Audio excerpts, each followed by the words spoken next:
Hoy empezaremos entonces esta nueva serie de predicaciones llamadas Milagros de Jesús. Vamos a ir viendo diferentes relatos de diferentes milagros que están también en diferentes evangelios. Y el primer milagro que vamos a ver y de la cual vamos a reflexionar el día de hoy con la ayuda del Señor está en el primer capítulo del Evangelio de Marcos. Así que los que tengan su Biblia en manos pueden abrir, no lo vamos a leer todavía, pero pueden abrir el primer Evangelio de Marcos y dejarlo ahí, ¿ya?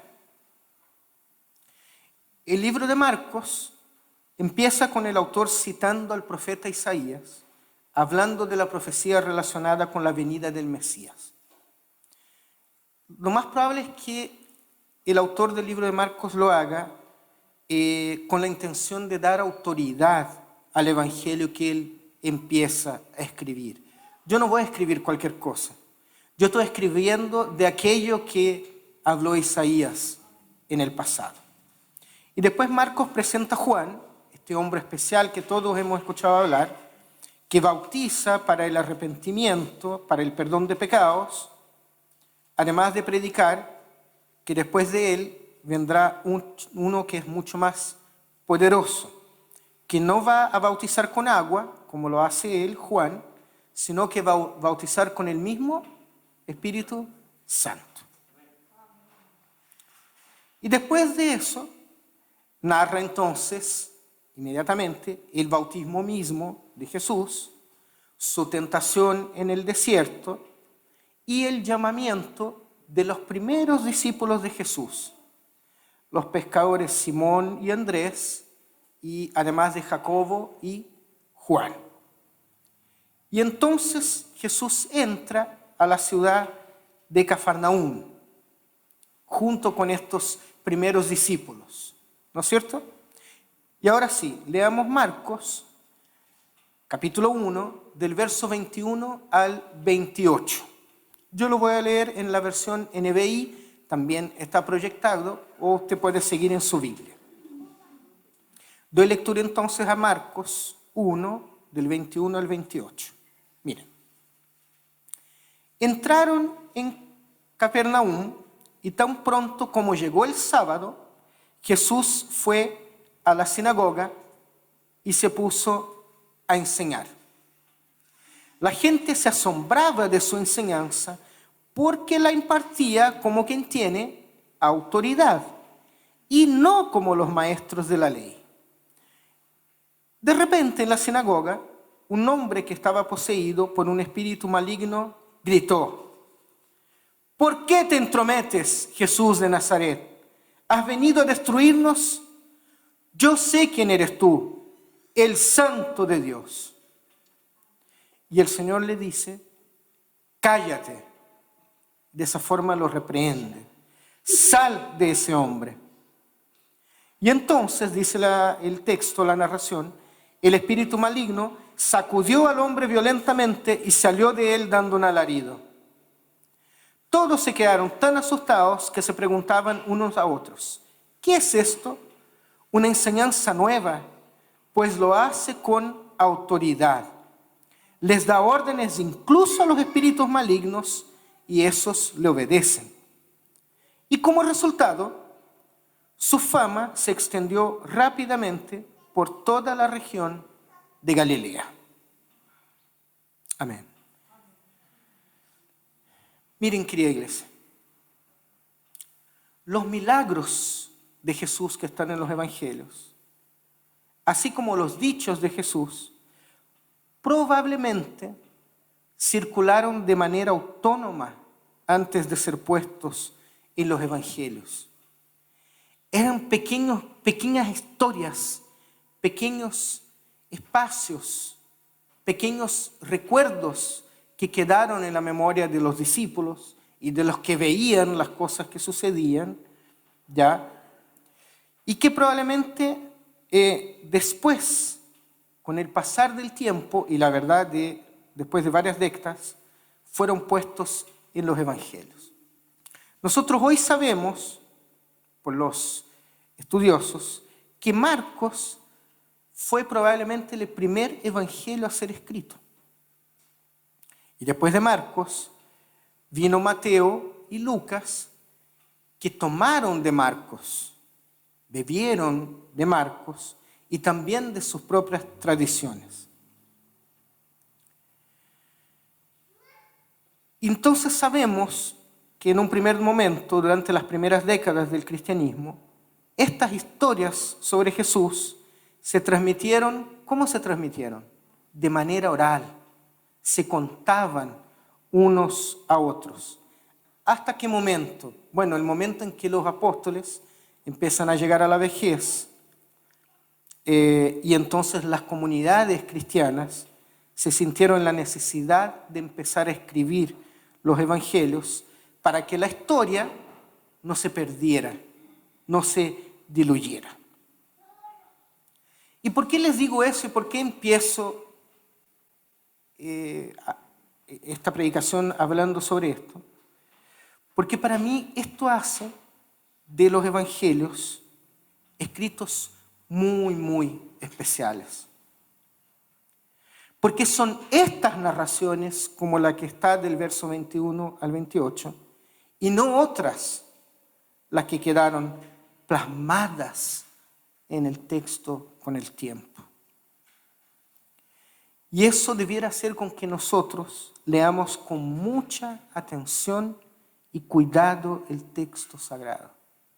Porque cada milagro de los que vamos a ver, cada señal, tiene algo que contarnos y algo que enseñarnos.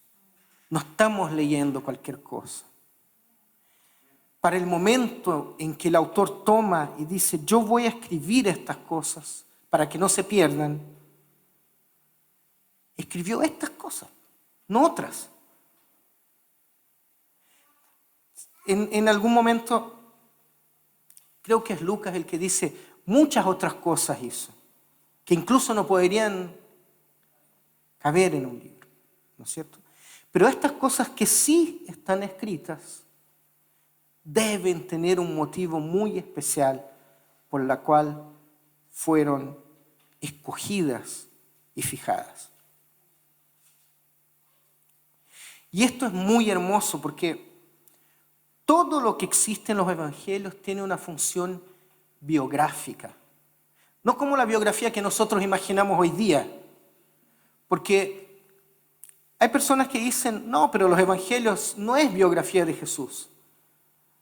No dice que le gusta, no dice qué comida le gusta, no dice a qué equipo de fútbol le gusta, no dice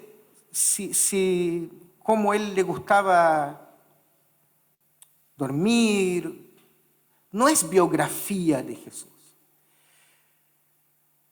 Pero lo que pasa es que la idea que tenemos actual de biografía es distinta a la idea que tenían hace 2000 años. Entonces sí, en el Evangelio o en los Evangelios lo que tenemos es biografía de Jesús. Porque los Evangelios hablan de Jesús, hablan de las palabras de Jesús, hablan de los actos de Jesús. Y Jesús es la revelación misma de Dios para nosotros. Nosotros hoy día sabemos que Él es la verdad, es el principio, es el fin, y no solo eso, sabemos que Él también debe ser el centro de nuestras vidas. Y lo primero que yo quiero destacar esta mañana es que los milagros en los evangelios pertenecen a la esencia misma del texto. El milagro, fíjense, no es el motivo principal de los evangelios, sino que es un momento que lleva a una enseñanza de Jesús y a una enseñanza sobre el carácter de Jesús. Los milagros no se cuentan como sucesos aislados. No es que estaban escribiendo y de repente, "Ay, oye, ¿y si acá ponemos uno de los milagros así como para rellenar?" No, el Evangelio, el milagro está en el Evangelio porque tiene un motivo propio, no está sin sentido ni intención, sino que más bien están insertos en una narración y en una dimensión mucho mayor que nos quiere enseñar algo, ojo, que va mucho más allá del milagro mismo. No son solamente una prueba de autoridad mesiánica o de poder divino, sino que más bien nos quiere comunicar algo del carácter de Jesús y de su evangelio. Y eso es muy importante y es algo que yo quería destacar en esta mañana, porque si yo les pregunto lo siguiente, fíjense,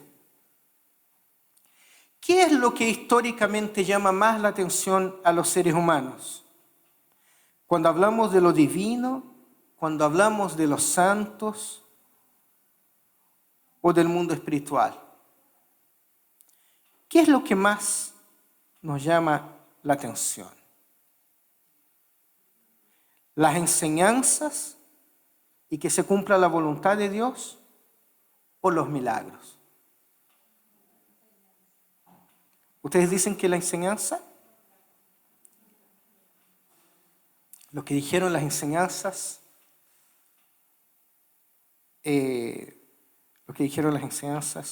están en lo correcto, porque son personas que les gusta estudiar y les interesa aprender.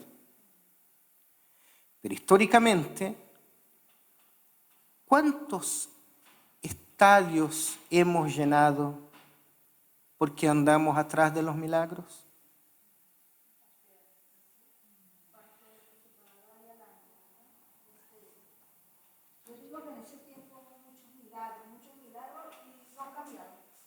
Claro.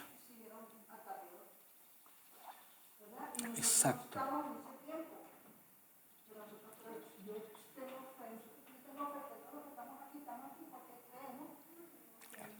Exacto. Exacto.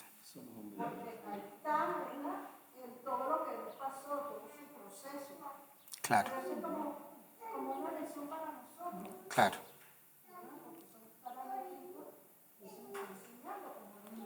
Exactamente. Exactamente. Claro, porque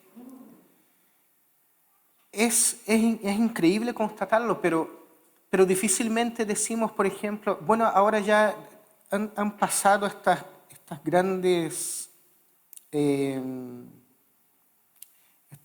estas grandes, ¿cómo se dice?, campañas evangelísticas, ¿no es cierto?, en que venía alguien de afuera y llenaba un estadio, pero uno no decía, oye, vamos a ir porque sabe que este pastor enseña bien. No, uno decía, vamos, porque este pastor donde va hay milagros. Hay milagros. Entonces pareciera que para el ser humano importan más las señales, que Dios mismo o su voluntad o lo que Él espera de nosotros. Es como si, perdonen la analogía burda que voy a hacer, pero es como si el sol fuera Dios, el dedo los milagros, y Jesús dice, miren, miren. ¿Y qué miramos nosotros? El dedo. Miren, y estamos ahí, sí. No, miren allá.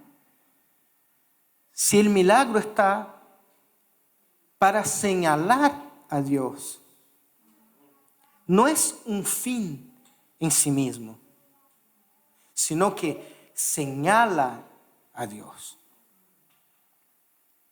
Veamos algunos detalles del texto. Miren, yo los voy a ir leyendo y voy a ir haciéndole algunos comentarios. Verso 21, no es necesario que lo proyecten. Verso 21. Entraron en Capernaum y tan pronto como llegó el sábado, Jesús fue a la sinagoga y se puso a enseñar. Jesús aparece el día sábado y va a la sinagoga. Las sinagogas eran como casas de reunión. Las sinagogas eran lugares preparados para la celebración del sábado y servían especialmente para la instrucción de la Torá. La sinagoga no es el templo. La sinagoga no es el templo de Jerusalén. En la sinagoga, por ejemplo, no hay sacrificio, sino que la sinagoga es un espacio de enseñanza. En el espacio del sábado, en el servicio del sábado, lo que teníamos en esta liturgia, lo que tenían ellos, era además de oraciones y bendiciones, la lectura de la Torá o de los profetas y después una predicación. Entonces eran espacios de lectura, de interpretación de las leyes y de los profetas, y era normal en las sinagogas dar la palabra a los maestros que estaban de paso, como Jesús, acá en el texto. 22. La gente se asombraba de su enseñanza porque la impartía como quien tiene autoridad y no como los maestros de la ley. Interesante. La enseñanza de los maestros no impactaba como sí hacía la enseñanza de Jesús. Probablemente lo que pasa aquí es que mientras los maestros enseñaban desde el pasado, citando la ley y los profetas,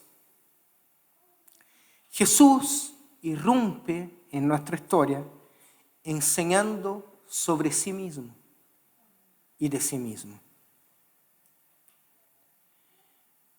Y la verdad es que nosotros hoy día debemos hacer lo mismo.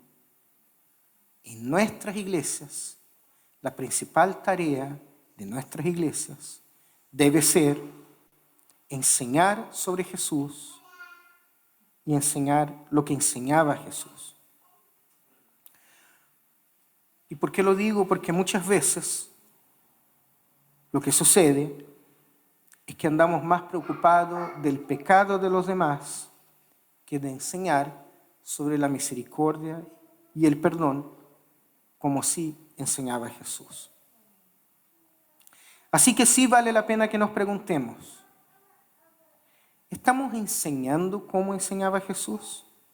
¿Estamos enseñando con la autoridad de Jesús? ¿Estamos enseñando lo que enseñaba Jesús? 23 y 24. De repente en la sinagoga, un hombre que estaba poseído por el espíritu maligno gritó: ¿por qué te entrometes, Jesús de Nazaret? ¿Has venido a destruirnos? Yo sé quién eres tú, el Santo de Dios. Y aquí quizás esté lo más llamativo de este pasaje. Lo demoníaco está en la sinagoga. Raro.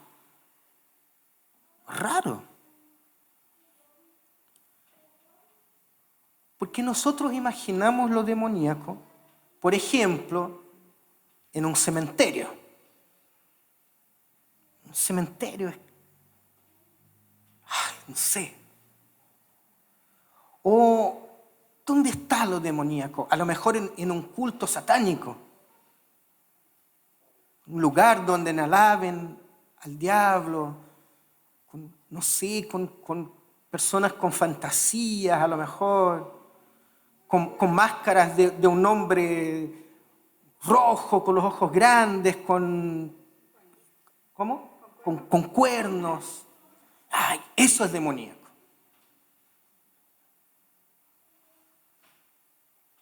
Pero no en una sinagoga.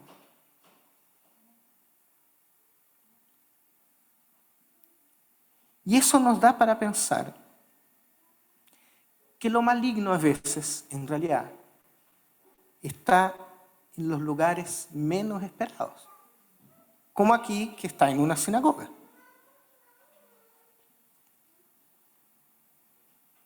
¿Podrá lo maligno, lo malo, estar en nuestras iglesias?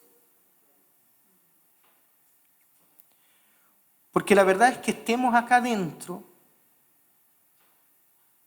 no es garantía de que estamos haciendo voluntad de Dios. ¿Por qué? Porque si nuestras enseñanzas no son sobre Jesús, el Santo de Dios, podemos tener lindos cultos, linda música, pero aún así no estar haciendo la voluntad de Dios. Leo el 25 y 26 y vuelvo sobre lo mismo. Fíjense. Cállate, lo reprendió Jesús. Sal de ese hombre. Y entonces el espíritu maligno sacudió al hombre violentamente y salió de él dando un alarido. El espíritu o los espíritus malignos se sienten incómodos con la enseñanza de Jesús. ¿Y por qué? Porque esa enseñanza es una amenaza al control y a la misma influencia demoníaca que curiosamente no se sentía incómoda con la enseñanza de los maestros. ¿Se fijan? El demonio está en plena sinagoga, cómodo con la enseñanza de la sinagoga. Pero eso pasa porque la enseñanza de la sinagoga simplemente no estaba siendo una amenaza al espíritu demoníaco, mientras que las enseñanzas de Jesús, sí. Entonces, nuevamente, ¿es posible que la enseñanza de nuestras iglesias no incomoden? O más bien, ¿cuándo es que las enseñanzas de nuestras iglesias pasan a ser cómodas para la maldad? Bueno, cuando dejamos de predicar la libertad que hay en Cristo Jesús. 27. Todos se quedaron tan asustados que se preguntaban unos a otros, ¿qué es esto? ¿Una enseñanza nueva? Pues lo hace con autoridad. Les da órdenes incluso a los espíritus malignos y le obedecen. El problema, queridos hermanos y hermanas, es que muchas veces tenemos un esquema, un concepto, un marco construido por el tiempo que ha pasado en estos 2000 años de dogmas y tradiciones que muchas veces han llevado a las personas más a la esclavitud que a la libertad. Pero cuando nosotros como iglesia buscamos las enseñanzas de Jesús, lo más probable es que nos pase lo mismo que pasó a estos malignos del texto. Y nos sentamos incomodados y descubramos entonces nuevamente, sorprendidos incluso, que Jesús trae libertad.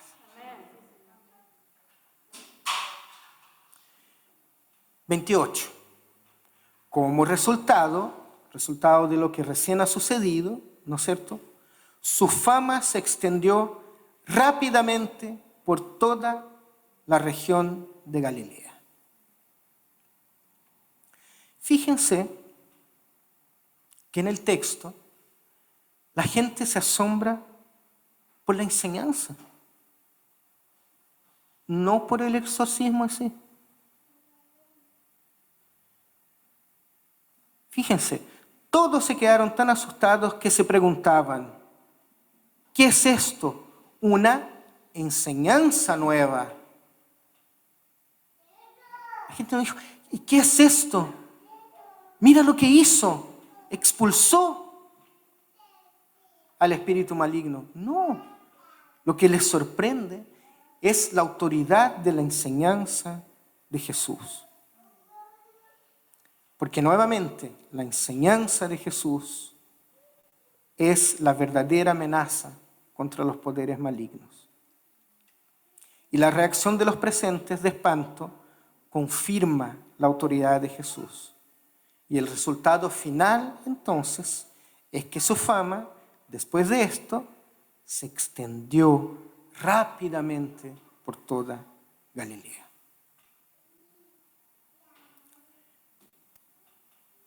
Mi oración hoy día, ya en esta tarde, es que nuestras enseñanzas, tal como sucede con las enseñanzas de Jesús, incomoden hasta los demonios y los malignos. Que Dios nos ayude a enseñar de Jesús y a enseñar como Jesús enseñaba. Porque solo así vamos a estar haciendo la voluntad de Dios, llevando libertad al cautivo y esperanza al perdido.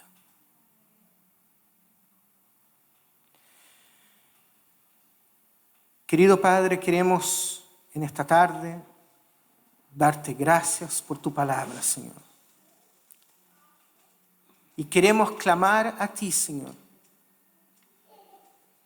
para que tú, mediante tu Espíritu Santo, nos toques de tal manera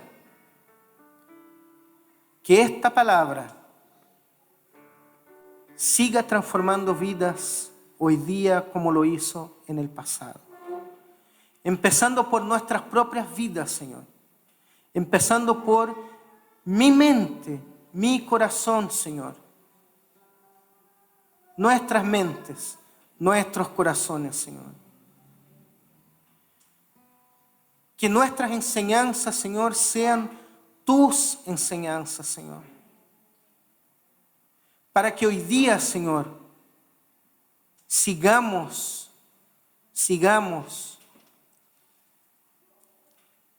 viendo que la libertad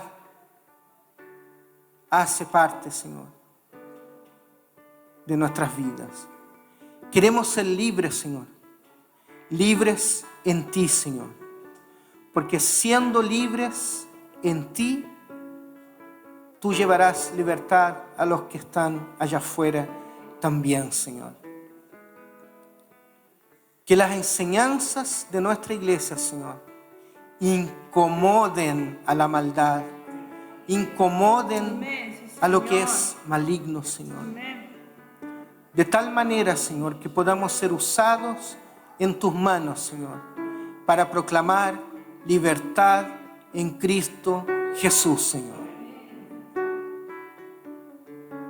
Gracias te damos, Señor, por esta iglesia.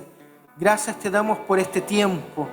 Gracias te damos por tu palabra y te pedimos que tú nos sigas hablando a medida que vayamos viendo diferentes milagros que fueron plasmados en tus evangelios, Señor.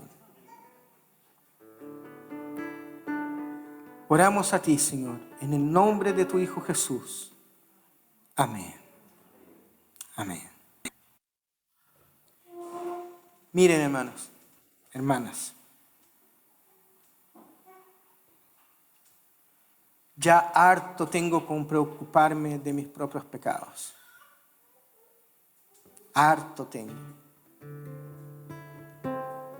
Que nuestras palabras afuera sean siempre de consuelo, de amor, de paz. El jueves hablábamos, los hombres hablábamos sobre lo violento que está todo. Si ahora uno anda con miedo, no sabe cuándo van a llegar a asaltarte. Si andas en auto, cuándo te van a hacer una encerrona. Si uno anda con miedo en el auto, que a lo mejor si digo al de al lado, oye, ten cuidado, capaz que te peguen. La violencia no solo se está viviendo lejos de acá, en los lugares donde hay guerra, sino que la sociedad está violenta. Pero nosotros fuimos llamados a ser pacificadores, aunque nos cueste. Yo les comentaba a los hombres el jueves, por ejemplo, yo manejando en tema, porque a veces me doy cuenta que estoy manejando y ¿por qué no se corre? Entonces me pongo a la pista derecha, voy adelantando por la derecha y pego la mirada, para que vea que yo estaba atrás molesto. Sí, pego la mirada y yo le decía a los hombres, un día voy a pegar la mirada y el que va a estar a mi lado va a ser un hermano de la iglesia, una hermana de la iglesia. Y ahí te quiero ver, Rodrigo. ¿Cómo me paro el domingo a predicar? ¿En serio? Es verdad. Entonces, que en tiempos como estos, en días como estos, nuestras enseñanzas sean las adecuadas, sean las palabras del Señor, para que de esa manera podamos enfrentar la violencia que está allá afuera. Y no solo sabiendo cómo actuar frente a la violencia, sino que sirviendo de pacificadores a los demás. No, yo tranquilito acá. A veces puede ser que nos toque y ver una situación de violencia. Y ahí les digo algo, no nos va a bastar solamente no involucrarse. No, yo hice lo que el hermano dijo el domingo. Ahí estaban peleando. Yo me alejé, que se agarren. Porque saben que a veces, en momentos de violencia, basta que alguien llegue y diga, oiga, tranquilo, amigo, calma, si no es para tanto, amigo.